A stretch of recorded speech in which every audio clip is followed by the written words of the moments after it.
everybody. This is Falcon Napier. Welcome to the Circle of Brilliance. Today we're going to continue our discussion on spiral dynamics and how the model might integrate with the ChangeGrid, and assuming it does, in what way, and what does that add to our understanding? What might we be able to add to it? On our last call, we talked about some of the basic concepts behind spiral dynamics, and we talked about the 8 different levels of evolution that values seem to go through. And we also talked a little bit about the adult learning model, and I left you guys with a couple of little questions that I was curious to have you guys explore and maybe see what you discover. But I'm very curious to know 2 things. Number 1, why does it take a spiral shape? And number 2, what's the how part of the whole process? So right now, what I've been reading from all these different sources is highly descriptive, absolutely fascinating. What each one of these different levels is all about, what it includes, what was going on historically. But I have found very, very little to explain why one would have ever evolved, what triggered the evolution from one level to the next. And I've found only one thing that even begins to describe what the spiral element is really all about. So I'm curious, I'll just throw it to you guys as a little warm-up part of our discussion. Have you guys thought about anything, discovered anything? I know, Brian, you sent me a couple of things from the library. So what have you been able to discover? So anybody? Yeah. Yeah, I think I've seen the same thing you've been seeing. It's a lot of descriptive, but there's nothing really concrete in terms of like how. Yeah. Oh, Brian has an alarm going off in the background. That's the ambulance. Yeah. I'm outside from just riding a bike in the snow, mind you. So I did slow a little bit. Yeah, you're more durable than I ever have been. Yeah, we're finding a lot of descriptive material. So Kathy, David, you're both I'm unmuted. just operating not from reading descriptive material, but from just based on, because I've used the concept of the spiral a lot in my work around learning and other things. And the spiral for me means the process of, and it has a lot to do with double loop learning and all of that, but the spiral is the process of continually moving, creating broader and broader loops in terms of bringing in context and knowledge, and then circling back to integrate that into your current, understanding and base, and to question it, and sometimes to backtrack. Okay, and so is that an interpretation that you've kind of come up with on your own, or did someone actually describe that to you as part of? That's my understanding of how learning works. I mean, based on Right. my Okay. study of learning, and the notion of double loop learning and all of that. But it's just my experience with learning and understanding how many different cultures around the world use the spiral concept. Yeah. For life and for learning.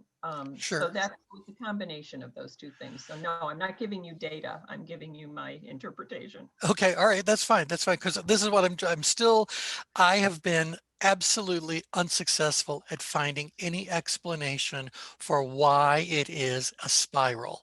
What I found is countless representations of what you see on the screen right now. This particular one, they call it altitudes of development.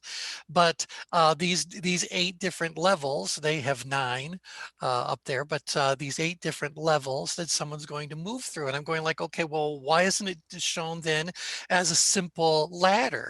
That you've moved from this low level up to a higher level, up to a higher level, and why isn't it a ladder? And if it's about expansion, then how come it isn't still a 2-dimensional diagram, but one that flares out is kind of like a triangular sort of shape as we get further and further up in the evolutionary pathway. And so for whatever reason, it has been tormenting me about why is there a spiral visual depiction of it. And I've watched all kinds of videos, I've done all kinds of things, none of them are addressing it. So I did find something that I'll share with you guys in half of a jiffy, but anyone have any other thoughts you want to throw out there about why you think it might be a spiral? I'm just going to throw out one more thing, and that's, I mean, I've studied over the years complexity theory and agility, you know, in organizations and how organizations adapt. And there are complexity theory has models that use spirals and circular, not totally circular, but spiral based change. As a way of describing how things occur in nature and how things occur in complex systems and organizations. So it may be that those people are tapping into that work, although that work's been around for about 30 or 40 years now. Yeah. They might have been tapping into that. I know that the work that I mentioned about, you know, from Lalou that I talked about, Yes. Reinvent Organizations, Yes. taps into complexity theory, and all the newest models on, or the latest 20 years past models on organization all tap into complexity theory. So that's my 2 cents on that. Okay, good. I'm wondering along those same lines, is the spiral shape because the key or the ultimate goal, if you will, is reconciliation? Like the ancient the Asian cultures that I lived in, that's something that they use a lot symbolically, is spiral. And that's what I was always told. Like the first order of business is about reconciliation. And I think the spiral, from what I was told, I don't know how true it is one of the oldest geometric shapes that deals with nature and that kind of thing. So maybe the ideal is to reconcile at any given point in time this nature of who you are. And Brian, that's exactly what I was just saying. I mean, it is the oldest, because I actually studied it. Okay. It's an anthropological cross section of early cultures. That the spiral is in every early culture, ancient culture, and so that shape is everywhere. And so A, it's ancient, but B, it is about reconciliation. And there's something called, I don't know if Jane's familiar with this, polarity management.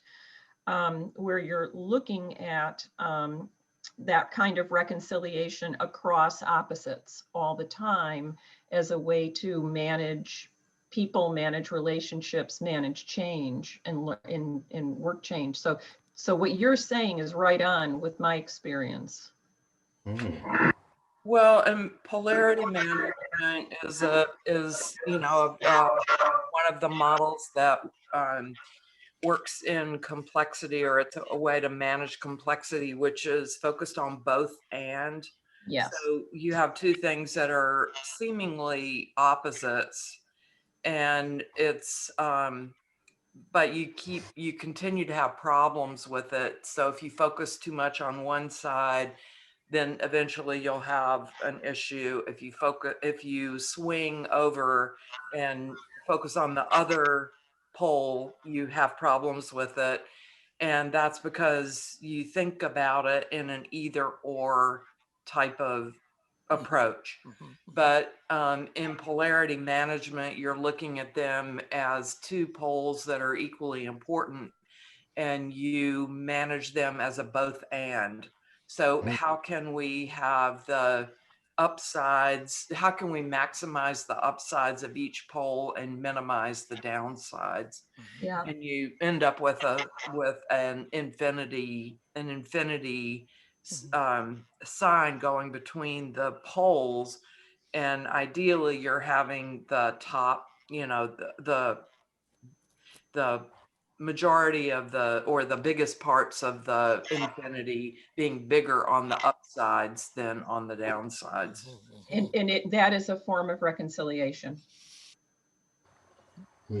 Wouldn't you say? It's a Yeah, form of, I would say I was just thinking about what you meant by reconciliation but yeah, that's really good because, you know, if you think of change as in an organization, you've got the old way and the new way, and you've got the standard bearers, and I forget what they call the, you know, the change agents and the standard each and you've got to reconcile the differences between each of those two poles, the new way and the old way, and pull the value, you know, what's valuable about both of those perspectives and reconcile them in a way that makes sense.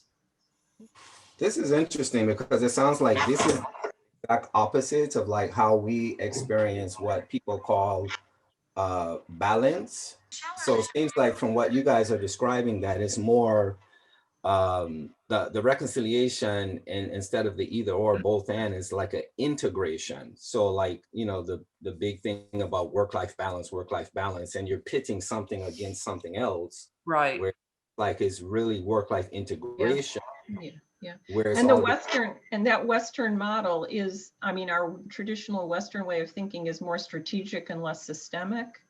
And it's also an either or model traditionally, which is why from the Asian cultures, you tend to get an easier thing. There's a natural reconciliation kind of way of thinking and feeling, Brian, that you've experienced probably. Wow, this is good. Yeah, I mean, there's a really good, there's a lot of great resources on this, and there's a whole community of practice around polarity management. It's polarity. I'm a member of that community, and I'm just trying to think of the website. Yeah, Right. it's Barry Johnson, right? Yeah, Mary Johnson wrote the first book that popularized the model. Yeah. Okay, let me throw a couple things in there. And one of your three lines, either Brian, Jane, or Kathy, you guys have got some real electronic feedback going on there. So just so you're aware. So let me share this with you, that when I saw the spiral to me kind of indicated that something was dynamic, but that it was changing in a very predictable kind of a way. So rather than just being like a linear change, a linear evolution like we see here in these altitudes of development, there is something more dynamic that is going on. Otherwise, I have no use for all the, I want to say, the amount of territory that movement along a spiral requires versus movement straight along a line. And so I wanted to kind of go like this: someone somewhere, somehow, whether it was done consciously or was just inspired, saw that there was movement that was going on. And so let me share with you a couple of things that I stumbled across as I was seeking out my answer to this. The first one was this little quote I found buried in a little assessment about this, but it says this, that each distinct set of values is developed as a response to solving the problems of the previous system. So soak in that for just a second. That would mean that as whatever my current situation continued to be experienced, I saw things that were not the way they could be, should be, ought to be. And so that created some sort of dissonance in me. And that dissonance then led me to want to resolve whatever that dissonance happens to be. And so I went off looking for ways to resolve whatever it was that was wrong with the previous kind of iteration of the spiral. And then after I made whatever those realizations and made those changes, things got to settle down into more of a new way of doing things, and, you know, new systems, new process, new whatevers. And then I went through a period of kind of ignorance is bliss sort of thing, because now I was at a new level and everything was feeling just fine. But at some point later, the awareness that there were problems with this new system came in to my my reality, and the whole cycle started all over again. So did you guys just hear that I move through stages as I experience each one of these spirals in evolution? Or am I just imagining things? No, no, absolutely. I mean, I think what happens is you move through state, and I can just picture this on the change grid. I mean, you move through changes. You learn. You go back. You say, what does this really mean? I don't know if this makes sense. Let me integrate this. Let me then move forward again, and creates Yep. dissonance. So it's like moving through the change grid through levels of through tension. You know, are you? Sure. Are you back in stress, and are you then having to reconcile so that you can learn and move back into power and et cetera. So I see it as very much a parallel. I mean, a coherent kind of process as experienced by the individual, moving through that learning as you move up the spiral. Excellent. So let's see if I can connect this to okay, anyone want to try anything in, Edie? I saw you have unmuted. Well, I'm just, it's the spiral is a sacred symbol, and it really goes back to religion, and it represents the consciousness of nature, beginning from the center, expanding outwardly, and it goes into the inner soul, the cosmic awareness and enlightenment, and it's all about growth, change, and development. So, but it started as a religious symbol and the consciousness of nature, actually. Yeah, and see, even behind it started as a religious symbol. Okay, I'm hearing a lot of really bad echo. So if you guys just want everyone just mute unless you're saying something, then feel free to unmute. I think, though, that even then, again, was it inspired? Was there something really conscious going on about the shape of the spiral itself? It had to mean something.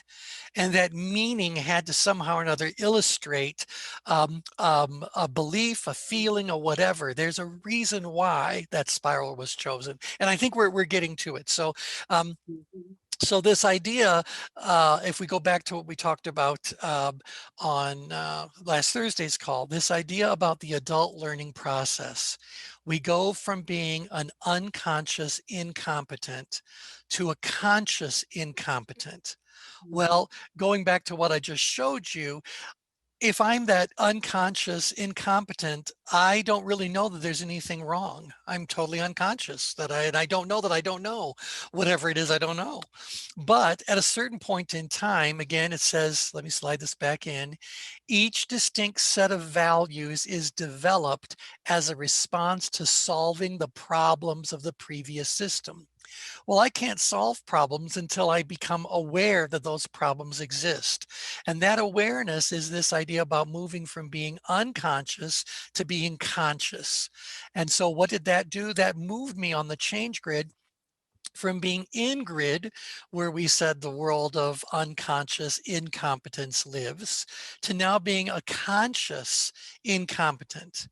And then again, going back to what it says, I sought out ways to resolve whatever it is that was going on. So I was trying to increase my level of competence. That moved me now to the out-grid quadrant. And by the way, looking at the engagement rings, up here we have awareness, hyper-awareness, awareness. Then we get into intention, engagement, execution. So there's a lot of doing that's happening as we move from up-grid to out-grid. And now that I've done it and I've figured out what that new evolution is, it needs to settle into place so it can become part of our routine, part of our culture, part of the essence of who we are. And now I end up becoming more and more relaxed. It becomes more normal, and the amount of attention I pay to it goes down because it's just the new normal. And so I slip further and further down grid into unconscious competence. And then everything is all happy-go-lucky and blissful and on because I'm unconscious. I'm not noticing changes are really happening in the world around me. So all seems pretty good and so although I'm not consciously aware of it, and I'm certainly not doing it deliberately, the world kept changing. I stopped paying attention to those changes, and I move myself back in to being this unconscious incompetent all over again. And then the next generation, the next cycle, if you will, of these of these changes end up taking place as I continue to move up the spiral. Now, so is that feeling right to you guys? Is that resonating with what we've just said? Yes, it Move up the sounds like a takes you through an awareness continuum, Yep.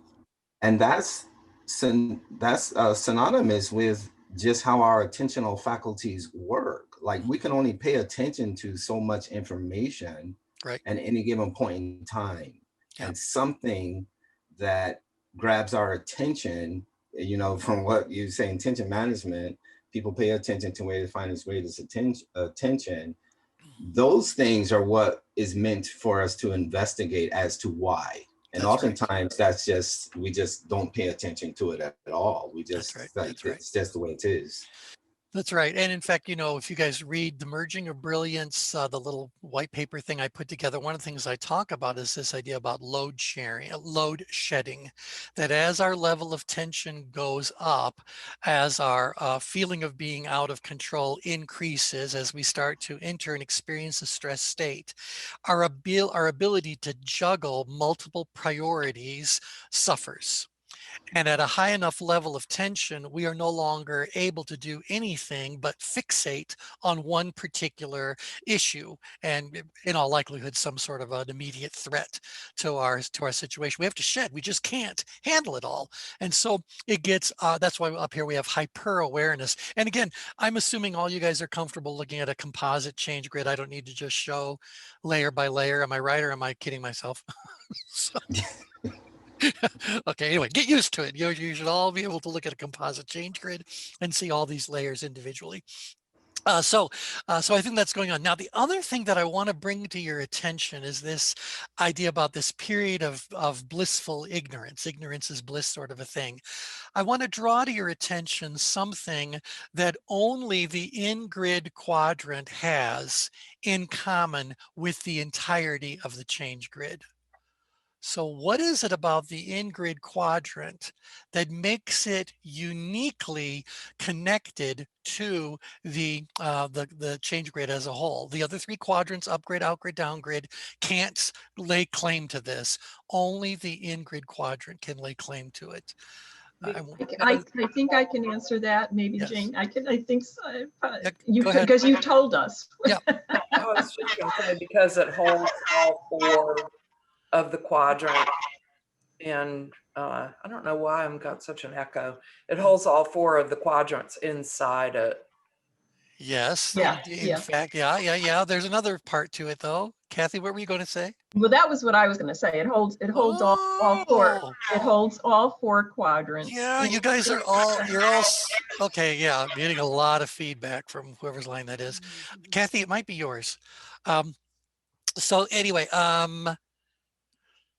the thing that it shares in common, you guys all pull in, you win the silver medal, but the gold medal is this, that the in-grid quadrant is the only quadrant that has all 5 levels of productive tension present in the exact same ratios that the entirety of the change grid would have.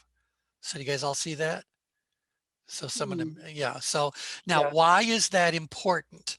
Why that's important is because what's the difference between then the in-grid quadrant and the change grid as a whole? Well, the difference is about the scope of human experience. So we often say that people who live in the in-grid quadrant have a full balanced life, but their scope of human experience is much smaller. So it's still full, but it's just a smaller. They don't live in the size of the world that other people might want to be, working to live in. So can you kind of feel that I was living in this nice little comfortable world where everything was balanced and, you know, it was all present. And then something disturbed me, and suddenly stress took on a whole new magnification, power stress, because now I'm aware of something that is challenging me. And I'm also aware that I don't really have the ability to meet that big of a challenge because my world had shrunk down. And so suddenly I'm being pulled out of my little blissful ignorance kind of place, and now I got work to do. And now I start to develop those strategies. I build my ability to be able to handle those things. And after I've achieved that ability, now I can relax again, and I start to move down into the analytical quadrant, down grid, where now everything is figured out. I've got new processes, new routines, new practices, new habits, new whatever, and everything starts running very, very smoothly again. And without me even knowing it, the world kept changing, and I didn't notice. And so I'm shrinking back into this in-grid quadrant again, holding the belief that everything is fine and balanced and harmonious until something else comes along and lets me know a new trip around the spiral needs to happen. Are you guys feeling that this is resonating? I love this, T. I Yeah. really do. What I I love this because it's a perfect description. I'll go. I don't know if my microphone is I bad. don't know. Someone's just got a lot of echo going on. So don't know. Yeah. And usually it's not an issue. So Brian, you just unmuted. Edie, you're still unmuted. Yeah. I was going to ask then, from that perspective, would the spiral serve as kind of a, as you're going through this awareness continuum, it's a deliberate way to focus your attention, a deliberate way to filter out the noise? Well, Because, I think what you're saying is absolutely right. I don't know about the label of it being deliberate would be as, I don't want to say accurate as saying it's instinctual. There's something about us as a critter, and as we expand, moving from being an individual into our families and all that, that is kind of like inherent in the human experience, that we are going to go through these cycles. So deliberate tells me I'm doing it very consciously, very intentionally, all that sort of stuff. yeah, And I don't know that I have that level of, what do I say, discernment about what I'm doing in that moment. I think there's right, something right, far more instinctual, something more primitive is happening, because again, nature is the one who's telling us to pay attention. So something right. about that last iteration, I'll drag it back in there just so we can kind of see what's going on. So let's say we were all living in a red world where everything was egocentric, vigilant and aggressive, impulsive and ruthless, courageous, determined and powerful. That was 15,000 years ago. We're kind of going like, wait a second, I'm done with having kings and queens and people resolving issues with swords and all of that. So I'd like to move up a little bit. Social conservatism, you know, there's got to be something to govern this barbaric behavior. And that's where we would have moved up into amber, and religions would have been formed and all that sort of a thing. So, you know, so we could kind of play with that and just go, at a certain point in time, being dissatisfied is part of the human condition.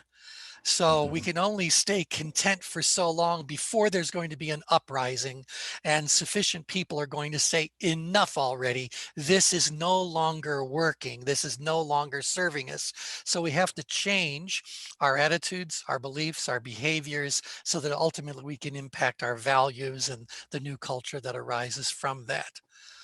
So I think that I just wanted to be able to say that if I could just integrate that human learning model into these different tiers that someone can be moving through, I can now feel where there is a logical process that we're going to go through at whatever level you want to look at to move our way up that spiral. And I can also see why it is taking a spiral shape.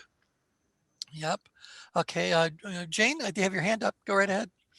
So I was just going to say that it goes along with adult development theory, is that and the way that the world is evolving. So as the world becomes, as there are more and more people in the world, the systems required to successfully manage or support those, a growing number of people in the world are more and more complex. Mhm. And so that's one reason, you get to the red or whatever, and it works pretty well. But then as the world becomes more and more complex, you begin to have problems that are not able to be managed by that Mhm. Mhm. that approach. And so you have to, you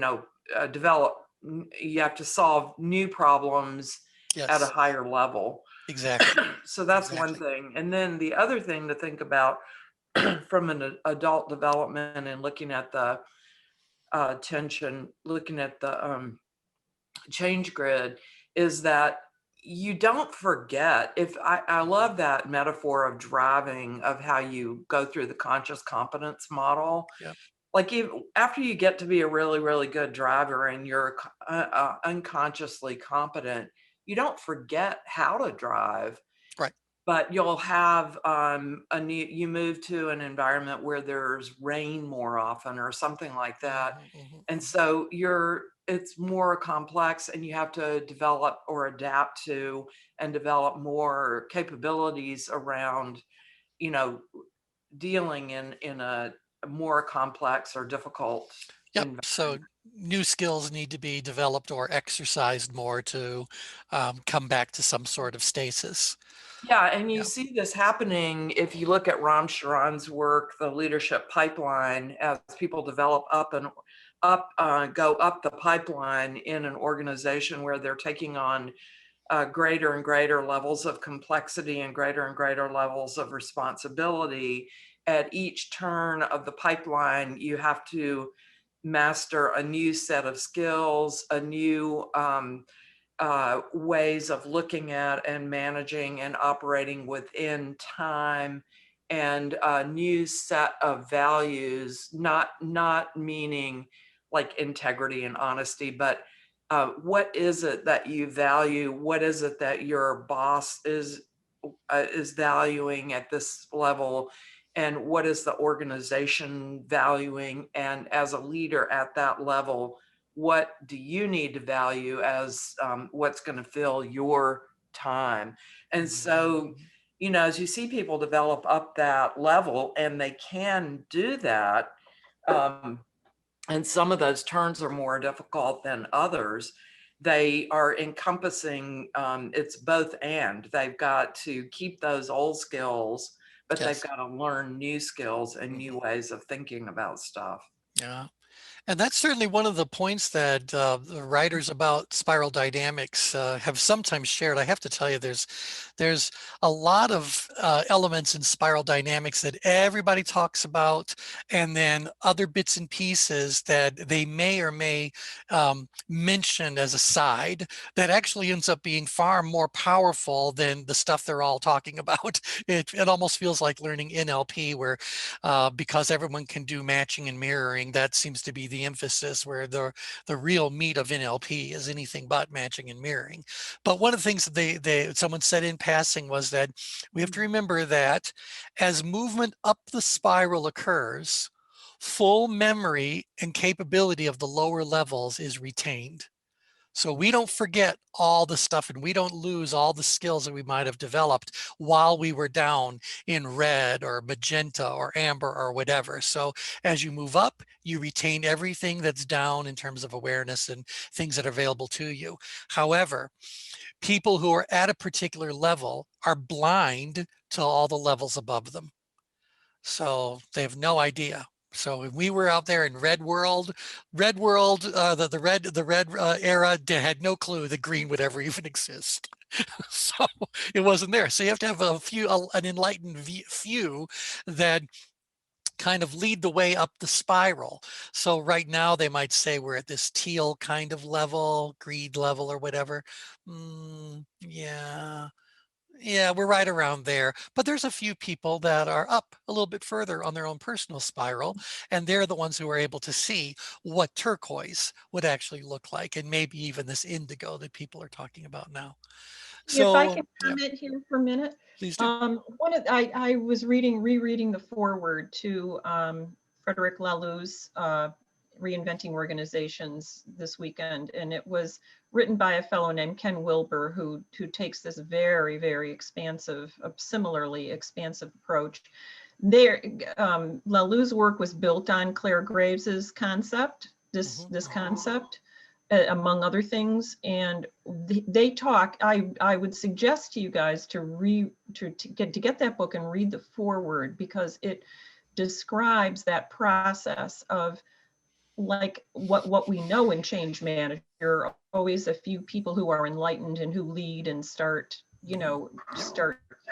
seeding the path forward as people are pulled then into a new level of understanding and experience. But they that forward discusses this process of civilization moving through these levels in that way, and it's not only built on this work, the spiral dynamics work of Claire. They specifically mention Graves and not the other guys, but also other work, just as an FYI. Well, I'm glad you brought up Graves, because I do want to share with you guys, and this is in Wikipedia, because I said that I'd only found one place that talked about any kind of stages someone would move through, and lo and behold, it's Graves' Emergent Cyclical Levels of Existence. So there you go, a little fun thing to read. Apparently Graves died before all that much could be formalized, and so others picked up where he left off. I forget what his history was, but if you read the background, now you guys can read this at your leisure if you feel so inclined. But there was one little chart that I thought, here we go, let's talk about this. Now he's talking about all these different letter pairings, and you might find that interesting if you look at the chart down below, but it really is very, very thorough. But it's these conditions for change.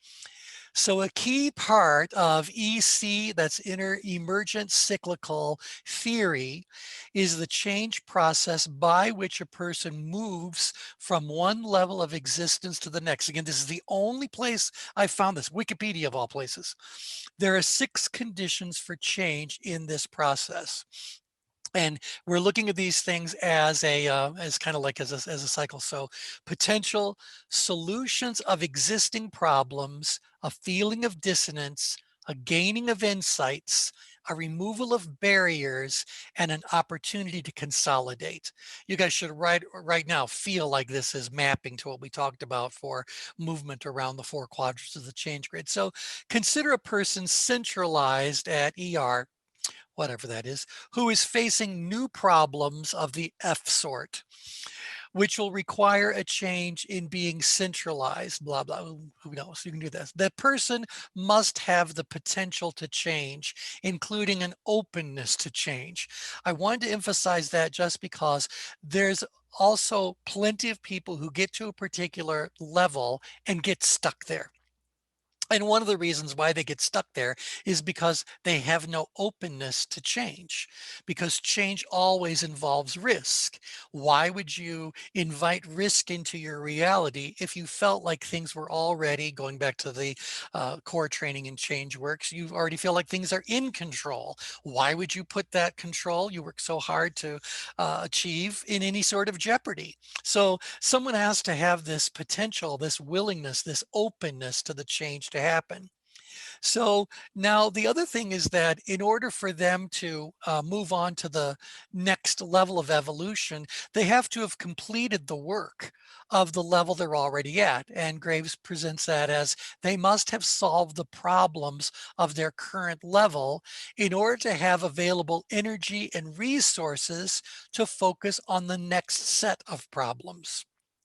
Okay, so let's say I did all that. Now, that to me, if I look at the change grid, feels like that should have happened while I was down here, down moving from power down to power, down through power apathy into apathy or downgrade quadrant, and on and on. And I'm moving kind of around here to this little bliss piece. So now he says there has to be a new feeling of dissonance, Well, let's look about what that feeling of dissonance is actually doing. If I'm saying you were feeling fine, now you're feeling some dissonance. Well, how would you define dissonance in terms of challenge versus ability, or in terms of some levels of tension? What is dissonance? Well, the challenge has to be greater than the ability. Yeah. Something is upsetting you. Something is causing you to feel uneasy. Something is making you feel ever so slightly, 3 words, going back to your basic training, 3 Out words, of control. out of control. And it doesn't necessarily have to be something life-threatening. It just has to be disturbing. You have to go, something is wrong with this picture. Things are not as they could be, should be, ought to be, or I need them to be, or whatever, you want to attach to that. And so I get it. So to me, the dissonance is what one's experiencing as they move up grid. So did the dissonance move them up grid? Does the movement up grid even awaken more dissonance? I would say to you the answer there is yeah, because this is where awareness is really coming into play. Again, looking at the engagement rings, hyper-awareness, awareness, intention, engagement, execution.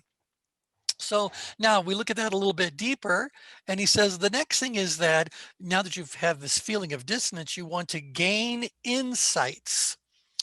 Gain insights. Well, to me, that means something is happening on the ability axis. I'm becoming more aware of something. I'm learning about some things. I'm gathering more information, reaching greater levels of understanding. And if we pulled out the comprehensive adjective map, you would find all the words associated with that kind of developmental behavior set, all happening right here on the change grid. And so I'm developing those insights, that understanding, but simultaneously, I also have to be developing, well, they're going to say removal of barriers. So what I'm trying to do is deal with whatever's got me upgrid. So I'm doing some sort of downgrid maneuver. I'm gaining whatever ability is, knowledge, skill, experience, core resources, whatever I need to get things back where I'd like them to be. And then after I've removed those barriers and I can exhale again, the opportunity to consolidate. So let's go back to what they wrote here, the narrative they wrote. So going back to this dissonance. From there, they must gain insight into how the system is failing them and how the new system might help. Any barriers to making this change must be removed or overcome. And once newly centralized, the person needs a supportive environment while they come to fully understand how to successfully exist at this new level. And so as I read that, I thought like, well, they're talking about we're doing the real work out here, out grid. So we're actively formulating intentions, actively engaged and following through on those intentions, gathering whatever that knowledge, skill, experience, resources happens to be. And now that I've got that kind of puzzle figured out, I can go, all right, now, how can I consolidate this using their words into my new level of understanding? So remember, this analytical energy is all about figuring things out and then converting the new knowledge, that new insight, into new ways of doing things. So new routines, new habits, new systems, new processes, new procedures, new whatever, new structures that help to continue what we've started without it requiring so much of our energy. And again, now we've done that, yay, celebration time. Now we move back into that period of all is well. And all is well is a very downgrid kind of a feeling. I'm not paying attention to what's going on. Sooner or later, through no deliberate effort on my part, I'm going to sink back into the complacency, the contentment that the in-grid situation represents, because again, my world has shrunk back to that. And then the cycle will continue. Now I'm dissonant again. There's a bigger world coming. Now there's a bigger world coming every time I go around. So I thought that was very useful to say they're talking about these as being key parts, where I view this, and I think they've represented it as a real system that one has to work their way through in order to move to the next level. You guys resonating with this? This making Yes. so What is that you're reading from? This is just a Wikipedia article on Graves' emergent cyclical levels. And by the way, I got to this because I was just on the spiral dynamics Wikipedia page, and it made this little side reference to emergent cyclical levels of existence. And I went like, well, you can't not click on a link that's got those words. And so I clicked on it, and lo and behold, I find buried down at the bottom of this, these little steps. Only place I found anything connected to spiral dynamics that actually talks about stages that someone is actually going to move through. All right. Now, we need to get back to our original question. Does the spiral dynamics model resonate? Does it fit in with what we already know in terms of ChangeGrid? I think we can fairly say yes, it does. Yes. To really help us understand it, though, I think we need to realize that the ChangeGrid is not only a two-dimensional diagram. I can show it to you as a cube, where now we have the the third dimension of importance being integrated. But maybe something that could parallel importance, just like we said that consciousness can parallel challenge, competence can parallel ability. Maybe one of the things that can parallel importance, how do I put this? I really haven't thought this through in exact terms yet, but I think that our definition of importance changes as we evolve. And I think as we look at these value statements or these value levels, oops, the same thing is actually saying true. They're saying like, you know, at a certain point in our evolution, what was important was survival. And then when those needs were pretty much taken care of, oh no, now what's most important is about that sense of community. And then it became, you know, control. And then it became, you know, so I think that as we move up this spiral, what we're really doing is redefining what the most important end of that spiral really sounds like, looks like, means, etc.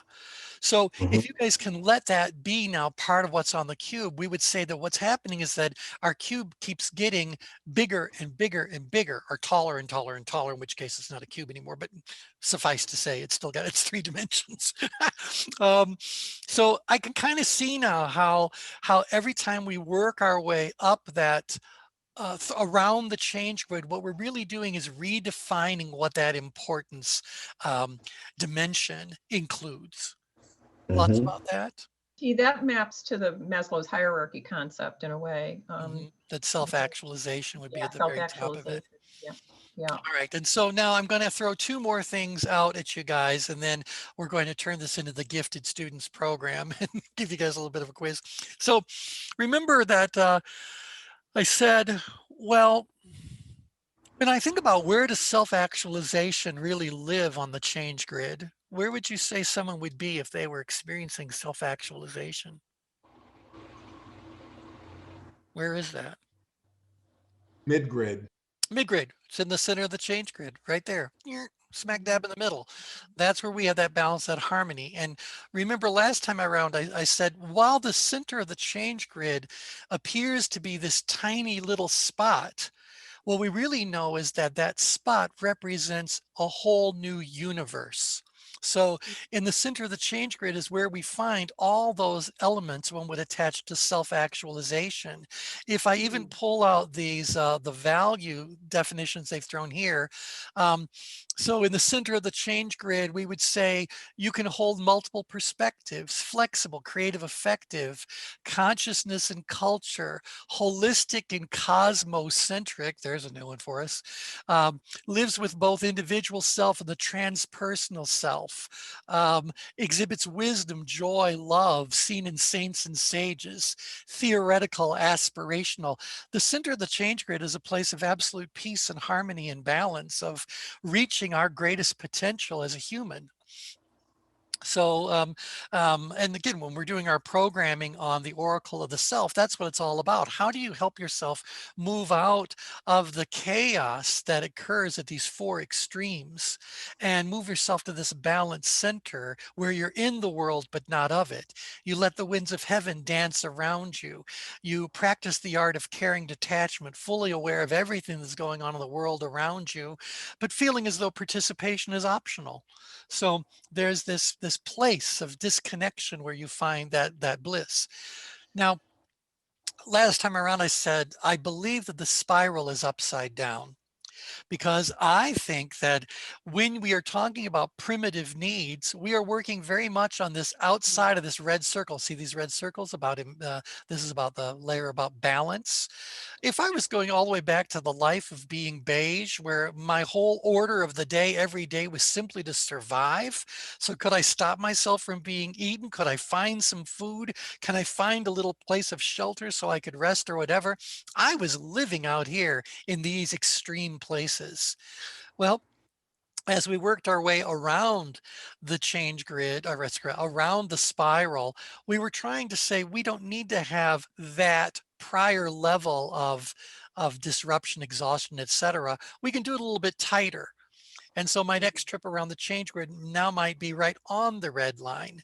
And then I went in and went like, no, I'm inside of the red line. Then I'm getting closer to the green circle. Then I'm inside of the green circle, and sooner or later the spiral leads me right to the middle. So that's why I'm thinking that pardon me, that I don't need, pardon me, the spiral to be its greatest if all that it's going, if all that's trying to tell me is it's about expansiveness. I can say that I can find a whole universe of expanse greater than any of us have ever experienced or imagined when I am actually in that center of the change grid. And if all of us were in the center of the change grid, what would life actually be like then? You know? So And does that describe a self-transcendence, whereas oneself as an integral part of the universe, so to speak? yeah, that we are part of the universe is part of us, we are the universe is Okay. us. So we lose that sense of boundary. We know we're an individual. I mean, we're obviously, we didn't become stupid when we moved to the middle. We retain all the awareness of all the lower levels, all the other chips around here that have happened, but we kind of recognize that that's no longer a value to us. To be separate from everyone else, it's no longer a value to us. And so it goes there. Now, last thing I want to throw out is this idea someone said about, well, it really shows about complexity. As we move further up, we're looking at things that are, dealing with more and more complex sorts of situations. And on the one hand, I understand that, but I feel as I move up these levels, what's happening there? Stop that. As I move up these levels, I'm actually finding a great simplicity in apparent complexity. Hmm. Where if I was at the bottom of this, life was very complex, even though the things that were on my plate were rather simple. Find something to eat, don't get killed, don't freeze to death, so that might be very, very primitive. So on the one hand, the order of the day seems to be very simple, but how I go about achieving the order of the day is really very complex, particularly for someone who had as little, relatively speaking, knowledge, skill, experience, as little ability as I had there. And I've shared with you guys that Linda and I are watching Rain. I will tell you, I'm so glad I did not live during the 1500s or whatever, where everybody was fighting with everybody and you could stab somebody with a sword and it was like no big deal. It was like another day. It's like, I can't imagine what life was actually like back there. So isn't it great that we've been able to evolve beyond that? So I kind of think that as we move up the grid, or up this ladder, I don't even know what to call it anymore, up these levels, up the spiral, my spiral is getting smaller because I'm trying to go like, the world isn't complex. I had to go through a lot of complexity to realize that what existence is all about is very simple. It's very straightforward. And once I can understand that and I can embrace that and I can become that, a whole new world will open up, will I emerge. love that. I So really, really like that. Um, thanks.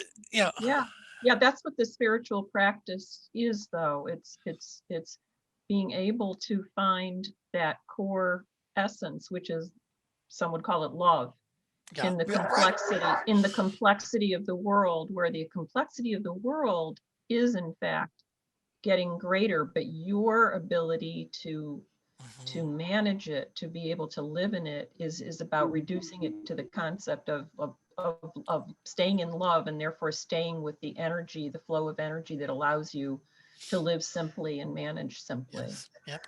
Yep. Jeez, they seem like the task at hand for our culture today. Well, in It- fact, there was a great article I was reading about. They were trying to use spiral dynamics to describe what's gone on in our country in recent months.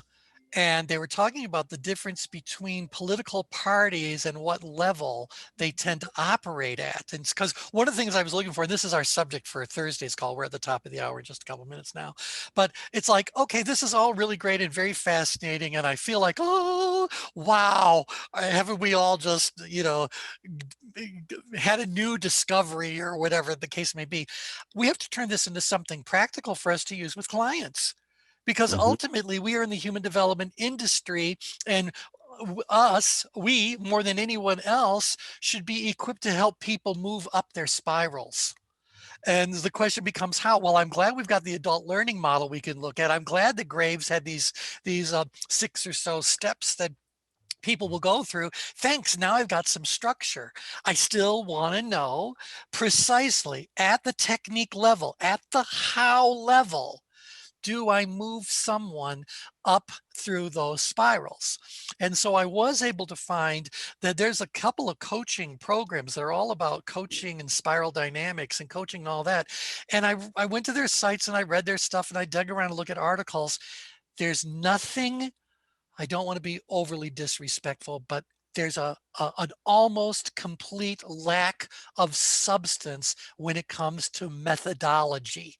How do we go about facilitating all this? So I will share with you one of the things that I read that just said, well, if you want to move up your spiral, one of the things you really want to do is meditate. Okay, thanks for that. But but can I have something a little bit more programmatic, something a little bit more teachable, coachable, whatever the case may be? I get it. People that want to move to a heightened level of spiritual awareness are probably going to do some sort of spiritual practice. But when I go to yoga, they don't just say, okay, put yourself in a semi-uncomfortable position and hold it for 3 minutes. No, there's a lot more science behind it. There is methodology, there is formal practice, etc. So, and some of these things you find a lot of structure in, like doing a solid breath work. You'll find it there. Tai Chi, Qigong, there's all sorts of things where there are systems and processes and procedure. But when it comes to how do you go about coaching someone who is stuck in orange, and they're so, I think about these people are the workaholics. Everything is all about capitalism, materialism, risk-taking, self-reliance, and we want them to just move up into green, become a little bit more of a citizen of the world, or whatever case may be. Okay, that's a great thing to say, and it's a wonderful thing to suggest. Where is the how piece of it?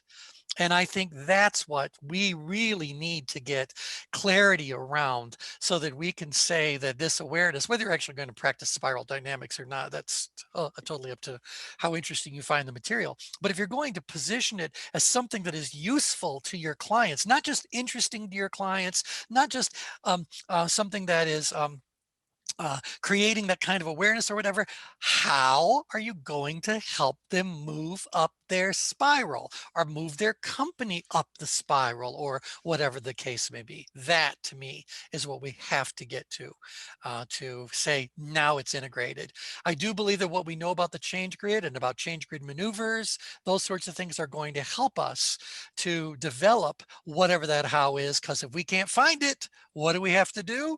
We have to create it. And that's what hope we You can know, take care of on Thursday. Yeah, Edie. key, the correlation with chakras just keeps blaring at me, and I don't know, that's probably not worth going into, but it's so, and even with the colors, it's so obvious, isn't it? Well, it is, but interestingly enough, they would say to you from the very beginning about spiral, there is no significance to the colors themselves. They just wanted things to have a different color. I do believe they missed a lot of opportunities to attach colors that would resonate with chakras, Yeah. you know, or the rainbow or whatever.